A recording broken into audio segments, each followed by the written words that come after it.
राधे राधे। जन्म कुंडली में धनवान योग को देखने के लिए ग्रहों की स्थिति के साथ साथ ग्रहों के आपसी संबंध को भी देखना बहुत जरूरी होता है। मुख्य रूप से हमारी जन्म कुंडली का जो दूसरा घर है, पांचवा घर है, नवा घर है और 11वां घर है, इसे मुख्य रूप से देखा जाता है। इसे इस प्रकार से कुछ समझने की कोशिश करते हैं। जो हमारे ज्योतिष शास्त्र में धनवान योग के जो सूत्र बताए गए हैं, वो मैं आपसे आज चर्चा करने वाला हूं।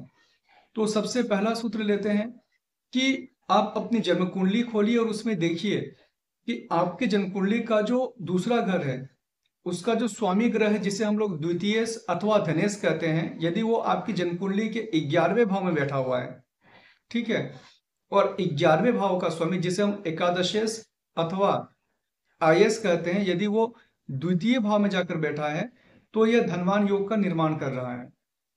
दूसरा सूत्र है, यदि मान लीजिए आप द्वितीयेश और एकादशेश ये दोनों एक साथ या तो आपकी जन्म कुंडली में द्वितीय भाव में बैठे हों अथवा 11वें भाव में जाकर बैठे हों, तो भी यह धनवान योग के एक मजबूत संकेत हैं।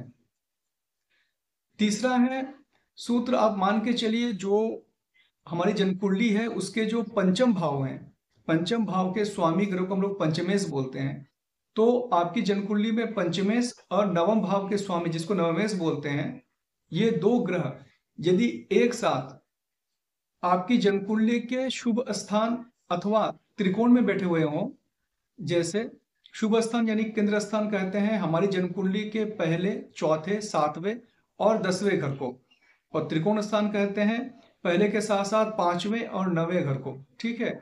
तो पंचमेश और नवमेश हमारी जन्म कुंडली में इस केंद्र भाव में यानी शुभ भाव में अथवा त्रिकोण भाव में एक साथ बैठे हुए हों, तो भी यह धनवान योग पूर्ण रूप से बनता है।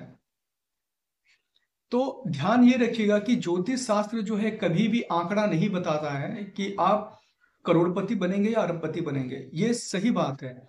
लेकिन हाँ, इतना अवश्य बताता है कि आप अपने पूरे जीवन काल में, आपके जीवन में धन की स्थिति कितनी मजबूत रहेगी और धन आपके जीवन में प्रचुर मात्रा में रहेगा भी या नहीं रहेगा, इसको बताने में पूर्ण रूप से सक्षम है। इसके अलावा अगले वीडियो में मैं यह चर्चा करूंगा कि ज्योतिष शास्त्र के सिद्धांत के अनुसार जो उपाय बताए गए हैं हमारे जीवन में धन की स्थिति और आर्थिक स्थिति को हम कैसे ठीक कर सकते हैं, इसकी एक विस्तृत चर्चा मैं करूंगा। तब तक के लिए धन्यवाद।